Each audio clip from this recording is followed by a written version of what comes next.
So now the big question is, should you still move to Panama with all of this going on? I have not been told to go back to my own country. And they knew I was American. They knew my friends were American. And you know, things are changing by the minute. Heck, sometimes it feels like by the second. Diplomatic relations are changing. Migration is changing. The economy is changing. So you've heard the threats.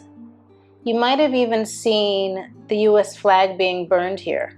You might have heard that the US president is considering military action to take back the Panama Canal. Many of you have asked, are people from the United States being targeted in Panama because of the threats to take back the Panama Canal? So in this video, we're going to discuss migrants, the canal, ports, Panamanian sentiments, and whether these US threats have affected those of us living here.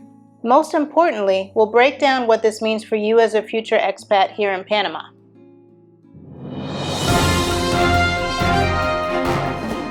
So before we dive in, I want to make it clear, this video is not about presidents, politics, who should own the canal. This is about what it's like living here as someone from the United States during these times. Please respect the intent of this video. Okay, so first things first, the USA does not own the Panama Canal. What's being said in news outlets in the United States is very different from what's actually happening and what's being reported here in Panama. So for starters, I want people to understand that there are 5 ports associated with the Panama Canal. And since the 1990s, a Hong Kong-based company has been operating 2 of those ports. They did not own those ports. So this company has been operating these 2 ports under numerous presidential administrations for the United States. They've been operating them under George W. Bush Sr., Bill Clinton, George W. Bush Jr., Barack Obama, Trump's first administration, under Joe Biden, and now under Trump's second administration. So a 25-year contract was granted to Hutchinson to operate these 2 ports. And it was extended for another 25 years. So this company also invested $2 billion into these 2 ports. To be clear, they have contracts to operate these 2 ports. They do not control the Panama Canal. So this is where things have changed. It has been reported that a US company, BlackRock, now has a contract to operate these 2 ports. In essence, canceling the contract that the Hutchison company had because it was determined to be unconstitutional. This contract was supposed to be signed April 2nd, but now China is reviewing it, and the signing of this contract to hand it over to BlackRock has been delayed. So if this contract is signed, BlackRock does not own these ports. It does not own or operate the Panama Canal. It has a contract to operate 2 of the 5 ports along the Panama Canal or associated with the Panama Canal. The Panama Canal is operated by the Panama Canal Authority, not the United States of America, not China. The Panama Canal Authority. When a ship goes through the Panama Canal, a Panamanian captain is now assigned to that ship to navigate it through the canal. Panamanians have various jobs along the canal, in the canal, to help these ships navigate through it. So something that I think is ironic and sad is that one of the ports in questions is directly across from a memorial that was built to honor those who lost their lives during a protest and demonstration here in Panama. This port is literally in front of a memorial for the Panamanians who died, a lot of them students, during the protest, I think in 1964, when it was regarding flying a Panamanian flag alongside the US flag. And a lot of people in the United States that were living here, or from the United States that were living here, did not want the Panamanian flag flown. So it turned into protests and riots, and people died. And I'm going to show you the memorial now. So it's right over there. And again, it's right across from where the port is.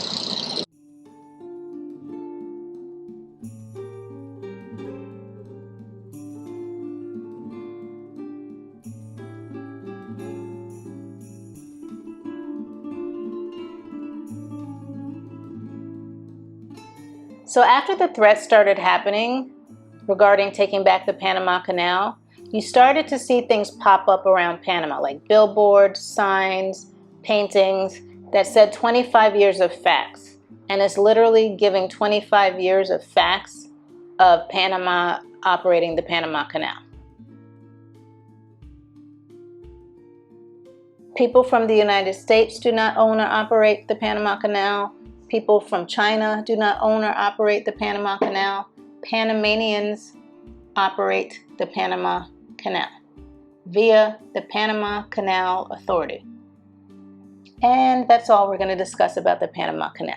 Moving on. So recently, U.S. Secretary of State Marco Rubio visited Panama. It was all in the news. It was his first international visit. And he went to the canal. He went to the free zone in Colón. He went to various other places in Panama. And he also met with the president of Panama, President Molino. Now, before his visit, Panama literally lined the streets with flags. The highways were lined with flags. Any route he might have had to take, it was filled with Panamanian flags, and I actually love to see it. It was their way of showing solidarity for the people, the canal, and the country. It was their way of sending a message. Now, there were also some protests surrounding his visit, and this is where you saw photos of his face being burned next to President Trump's, and some of this happened on or near a U.S. flag. So immigration and migration is a hot topic, and under the Biden administration, there was an MOU between the United States and Panama that where migrants who went through the Darien Gap and made it to Panama, if they did not meet asylum criteria, the USA would pay for them to be flown back to their country of origin from Panama. If they did meet asylum criteria, they were then allowed to be processed and moved on through to the next country, which is Costa Rica. Now, under the Trump administration, Panama recently accepted migrants from the USA. They were not Panamanian, to be flown here for some sort of processing. It was in the news. You saw images of them in a hotel downtown. They were in the windows, some waving, some holding up signs asking for help. They basically said they were stuck there. They then were moved to a camp in the Darien province for further processing. It kept snowballing and snowballing and snowballing. I am not sure if the USA is going to send more flights to Panama. Panama is a small country. It has between 4 and 5 million people, and it already has its own immigration and migration issues. It literally was already dealing with migrants trying to get to the United States. So I'm not sure what's going to happen with this, but it's already a big enough headache. So with all of this happening, many of you have asked, how are Americans being treated in Panama? Are we being treated differently? Do we feel targeted? So as I've been driving around, I've seen pictures and paintings and posters where some feelings are being expressed. But it's not towards Americans. It's not towards people from the United States. It's towards the government of the United States and President Trump. So speaking from my own experience, my life here as an expat has not changed. I don't feel uncomfortable. I don't feel targeted as someone from the United States.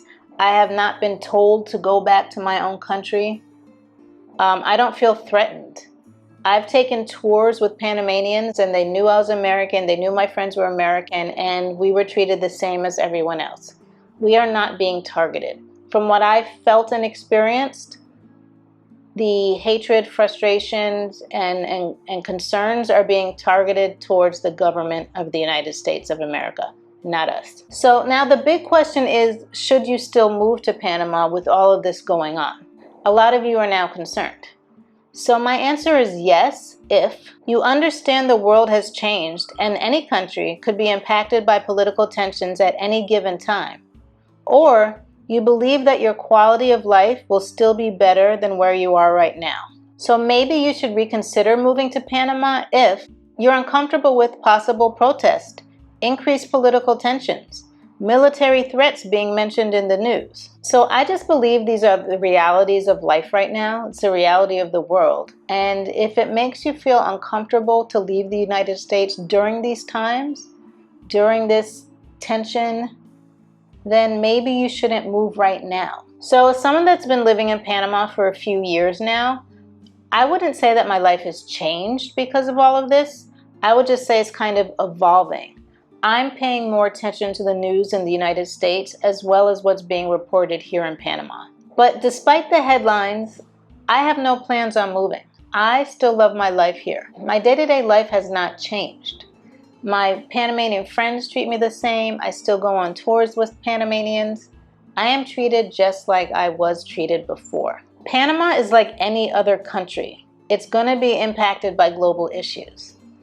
You need to do your own research. You cannot rely on outdated information. You need to feel and experience Panama for yourself. I can talk about Panama all day long. Other YouTubers can talk about Panama all day long. You have to know if it's right for you. It may be right for us. You have to experience the beauty of Panama for yourself and feel the love from Panamanians for yourself. You have to see if how you feel here aligns with your lifestyle and what you're looking for. So let me know in the comments below if these recent changes are making you reconsider moving to Panama, or if you're already living here, have they impacted your life in any way, shape, or form? Presidential, migration, what is the other one? Okay, so first things first, Bill Clinton, George, oh God. So a 25-year contract was granted back migrants to their, oh gosh, okay.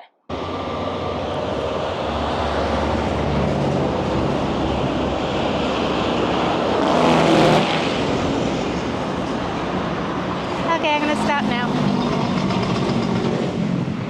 Special shout out and thanks to the current, future, and past channel members. I appreciate you guys.